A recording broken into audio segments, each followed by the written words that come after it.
So the first thing I do in my brow routine is I brush through them with a spoolie brush.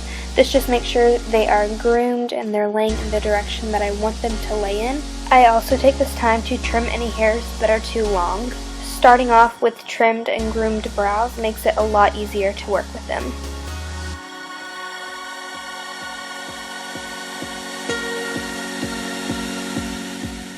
Next, I'm going in with my Anastasia Dip Brow Pomade in chocolate, and I'm using a MAC 208 brush to apply this with. I'm just drawing a line at the base of my brow and following through to the tail. Something I do want to mention is working with this product, you need the right brush to do it with. You really want a thin brush.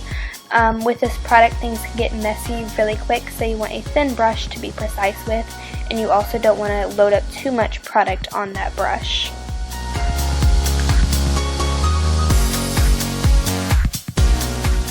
I'm then drawing a line at the top of my brow and filling the rest in. Another thing I do want to point out is that I'm not putting any product in about the beginning fourth of my brows. This is going to make it look somewhat natural, and it's also going to give your brows the kind of gradient effect. You really don't want them to just start randomly and have those really boxy brows. Here I'm just creating an arch. We're connecting the line we made on the top of the brow, and we're following through to the tail of the brow just like we did with the bottom part. It's completely okay if you make mistakes or everything isn't perfect, because we're going to go back in with concealer and correct it all later. Going back to the gradient effect I was talking about, we're using the spoolie that we used in the beginning, and I'm feathering some of that Dip Brow Pomade into the first fourth of my brows. Now I'm carving out my brows with concealer. I'm taking my NYX Above and Beyond concealer and my Sigma E15 flat definer brush, and I'm using this to carve out the base of my brows.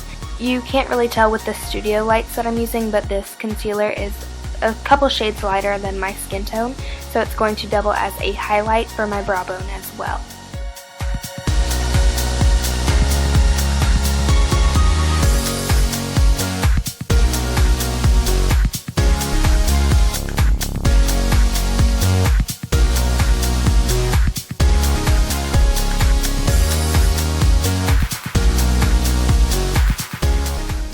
With the same brush, I'm doing the same thing to the top of my brows, except I'm using my NYX HD Photogenic Concealer because it's closer to my skin tone.